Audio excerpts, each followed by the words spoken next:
Every year, on the 11th hour of the 11th day of the 11th month, we pause and sit in silence. We use this time to reflect, to recognize, to remember. But why exactly?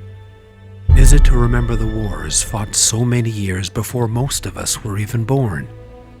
Is it to remember the people many of us have never met that have lost their lives for us? Too often, when we think about Remembrance Day, we instinctively think about the sacrifices from the past.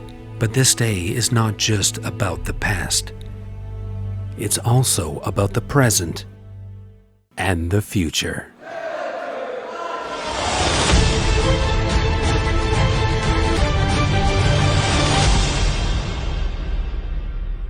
Dawn Ellis Mobbs is a music teacher here in Aurora. Both Dawn and her students have been working on a very special project. The project that I've been working on with my students is a songwriting and composition project which connects students with people in the community to share their stories through songwriting. And what we did is we selected a World War II veteran named Don Dempsey to come in and share his story with our students. And the students in turn would, through music, write the themes and the story of his life as he experienced World War II. Some of those songs have been used throughout this production.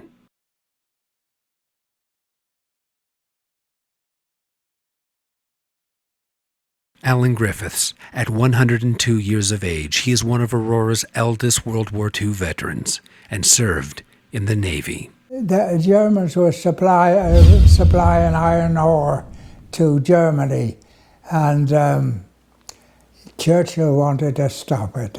So we were sent up there, and I was already in submarines.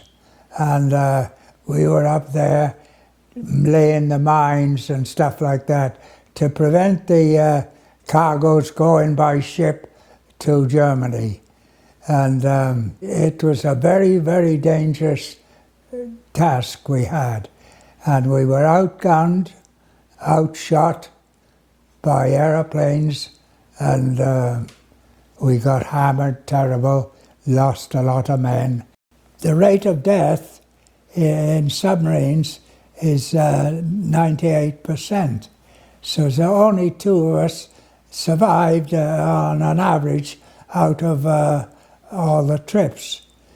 I'm about the only one alive today that can go back that far. 92-year-old Carl Bedell served 3 years in the Canadian Navy and fought in the Battle of the Atlantic during World War II. And our job with the ship I was on, Corvette, HMCS Trail, was to protect the convoy from Nazi subs, which were lurking in the North Atlantic. So to protect these ships, we would zigzag along the outside. Zigzagging was necessary because these ships were a lot slower than we were, and we would have very quickly outdistanced them. So we'd zig and zag to not only protect ourselves, but also to equivalate the speed of the convoy. The ASDIC component on the ship sensed underwater a sub, and to protect ourselves and protect the convoy, we would search for this sub, and when the captain thought we were overhead of the sub, we would throw depth charges, which were, I would say 150 kilograms of TNT, and we'd throw a pattern of these. 2 from the starboard side, 2 from the port side, and a couple from the stern. And when these depth charges got to the proper depth, they would go off and create terrible compression and either force the sub to surface or would damage it in such a way that it couldn't surface. We were happy to get back. A lot of our buddies didn't. That was the sad part. The happy part, we were home, safe. And since we'd experienced several years of the war, We were different than our buddies. Carl's story of his return home is similar to many veterans. Fortunately, there was an outlet. The Legion began officially in Canada in 1926 as a result of veterans returning and missing the camaraderie and the ability to visit and mingle with each other in a setting that was comfortable for them. Because I think many people know that they hesitated to talk about what they'd seen, what they'd done, what they'd gone through, other than with each other.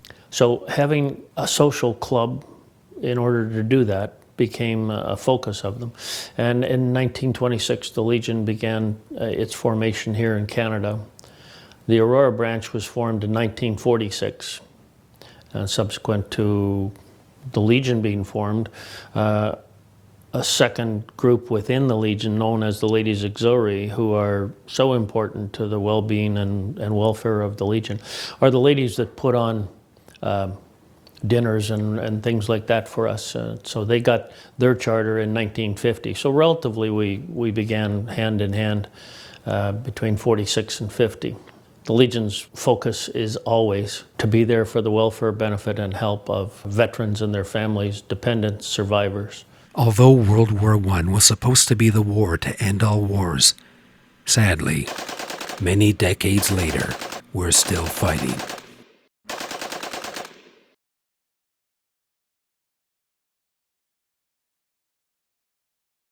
The Queen's York Rangers are an armoured reconnaissance regiment of the Canadian Forces Reserve. The role of armoured reconnaissance soldiers are to act as the eyes and ears of commanders on the battlefield. They go out and seek the enemy, determine what they're doing, and relay that information back to higher commanders. It's one of the most difficult jobs in the battlefield. It's one of the most dangerous jobs in the battlefield, but it's a job that the soldiers of the Queen's York Rangers relish. The Queen's York Rangers have a split lineage. It's an amalgamation of two regiments, the Queen's Rangers and the York Rangers.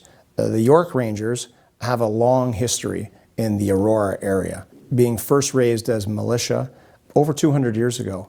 And so when the War of 1812 began, the York militia raised 3 battalions from this very area. And so companies paraded in Aurora, in Newmarket, and drew soldiers from all of the communities of York region. And that tradition of service has continued over those 200 years. And so the Queen's York Rangers have continued to draw soldiers from all of the communities of York region from the War of 1812 until present day. I decided to join the Army because I was looking for a place to belong. I definitely wasn't someone who grew up with this in mind. It was more that they offered it as a co-op in my high school. And I thought guys who were in the Army and were on movies looked really cool and tough and strong, and I wanted to be tough and strong. That's sort of how I joined the Army.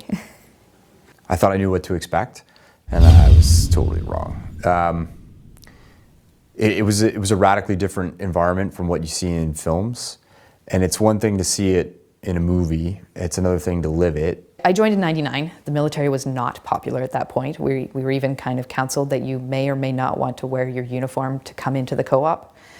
There was a few individuals on my course who, while taking public transit, were spat on, were yelled at as baby killers, even though they're high school students who are just learning how to be a soldier. It was not a popular time to be in the Army, and recruitment, as a result, was down. After 9/11, recruitment went up a lot, and also public favor changed a lot over the next year or two. Unfortunately, I don't remember the date, but I remember we did a parade in Toronto, I think it was about 2 years after 9/11, and we just had people standing on street corners saying thank you to us as we walked by, which I'm like, 4 years ago, you were pretty much spitting at us. Fighting is not something that we do very often. We're prepared, and there's no real good civilian example. A lot of people like to draw parallels between us, police and paramedics and firemen, all of whom are brave in their own right. But the unlimited liability that a soldier serves under is completely different. And the sort of the stark difference is police officers can't really be ordered into a situation where they know they're going to die. That doesn't mean that they don't risk their lives, they most certainly do. But I could very easily and very likely be put in a position where I have to order soldiers that I had known for years, trained with for years, and tell them to go and do a task that I know is going to result in them being killed. And they will go and do it. We are very respected in the international stage, and our individual soldiers are trained very well. Just talking with other forces, when you're in Kandahar, you're constantly dealing with other nationalities, and the equipment that we had there was very good often compared to others. The individual training, possibly because we're a smaller forces, we don't tend to specialize. For example, you deal with an American soldier, if he's a driver, he's a driver. Like, he knows how to drive that tank, but that's about it, kind of thing, unless he's been, cross-trained. Whereas for us, when you get qualified in a vehicle, you learn how to do an oil change, you learn how to maintain it, you know where the communication devices are and how to troubleshoot them. So we're very well trained and very adaptable. We're also quite well educated compared to a lot of militaries too, which is something to be quite proud of.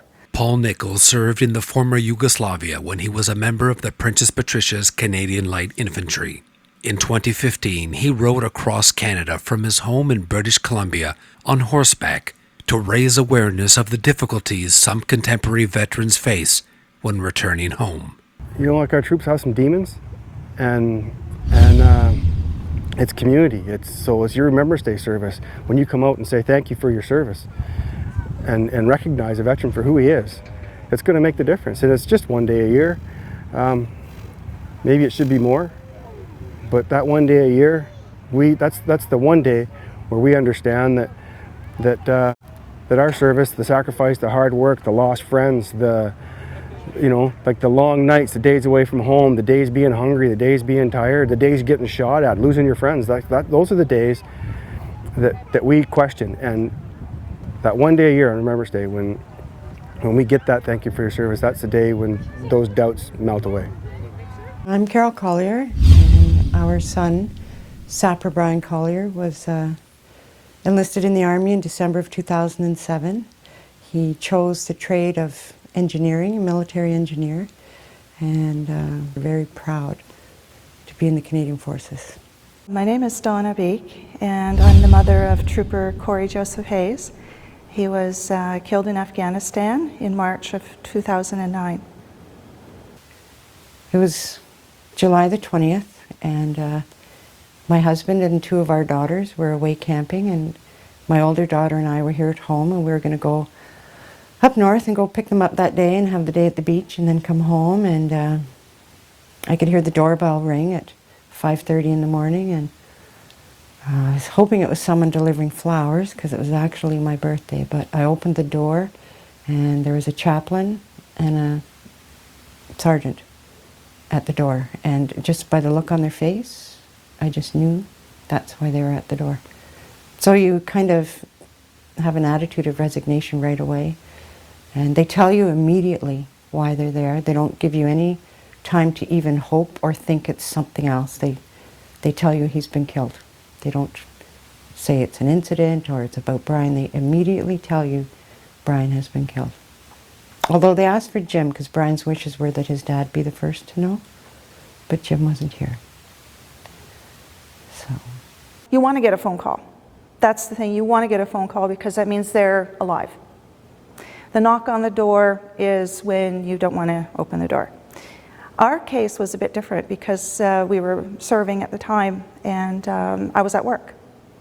And being new, I had just started a Class B reserve contract, which is full-time reserve. I had just started 2 weeks prior, and I was working away at my desk, and the commandant of the school I was working at came looking for me personally, and the commandant doesn't do that. And he was asking for certain information, verifying my service number, that kind of thing. And then he went away, and I thought that was kind of odd. And then I had heard that there was some kind of administrative problem or something. So I thought, oh, maybe it was just something didn't take in the system or whatever. So I had a meeting with my supervisor. So she called and she said, come on down for the meeting. I said, sure. Gathered my stuff, and she met me halfway up the hallway. And I thought, again, They don't do this. What's going on? And I thought, maybe I'm in trouble. Maybe I didn't, do all my paperwork properly. And, something, oh, gee, I guess I'm in trouble. And so I went to turn to go into her office. She says, no, we're heading over here. And I can see the door cracked open in the conference room, and there's a whole bunch of people in there standing in there with berets on. Now, military don't stand around in buildings with berets on unless they're doing official duties. And I thought, I really did something wrong. I'm getting charged with something. Oh my gosh, what's going on? And so I thought I was in trouble, like serious trouble. And as soon as I walked in through the door, this intelligence major grabbed my hand and he said, Second Lieutenant Beek, I'm so sorry to tell you that your son has been killed in Afghanistan today. Just like that. There was no preamble, and that's the way it's done. No preamble, no nothing. It's to the point. They hit you with the news, then they deal with the aftermath. Yeah. So that's how I found out.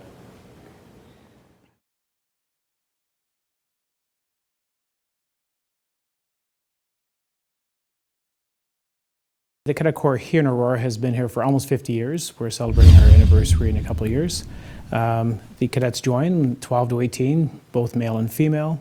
Our focus really is the leadership, citizenship, physical fitness, and an introduction to the Canadian Armed Forces. So that is our primary objectives of the Canadian Cadet Organization. Here in Aurora, we're an Army Cadet Corps, so our training is focusing on the Army element, which for us in cadets is more expedition, to do with mountain biking, canoeing, hiking, abseiling, things like that. I would really like to emphasize the importance of the cadet program because I know when I was in my first year, about halfway through, I wanted to leave because I thought it was tiring, I thought it was boring, and I thought it was, okay, there's a whole week of school and then I come Friday night and I learn more classes. I thought it was pointless. And then I realized what I was actually getting out of it, all of the different skills and all of the different people I was meeting and the experience I was getting out of it. To those who do, maybe in the future, join cadets, wait it out. That first year of anything, not just cadets, that first year of high school, when you think this is going to suck. I'm in my third year of high school and I am so happy. I am loving it. I don't want high school to end and I don't want cadets to end because the people I'm going to see here every night for the next 2 years, I might not ever see again. And I want to get as much time with them as I can.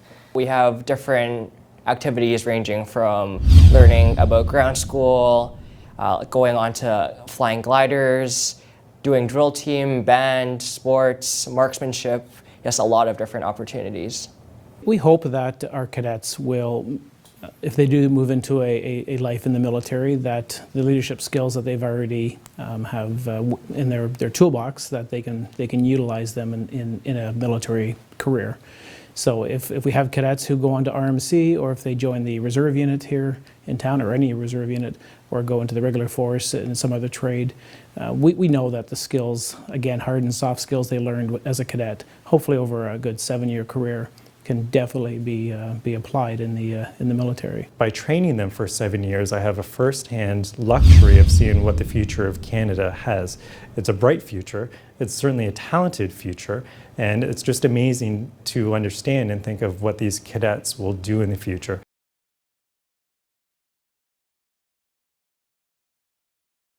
When you stop and pause and think on Remembrance Day, you shouldn't be thinking, okay, it's a minute, let's be quiet. I'll wait to finish that thought to my friend in a second. It should be, okay, what were they thinking?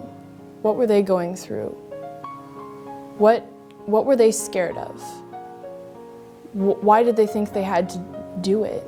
What was their purpose? And they should stop and just take a moment to be grateful, because they might not realize what exactly happened. They might not know. They might not be educated to know the details or know the dates or know how many died, but it was a lot, and there were some casualties.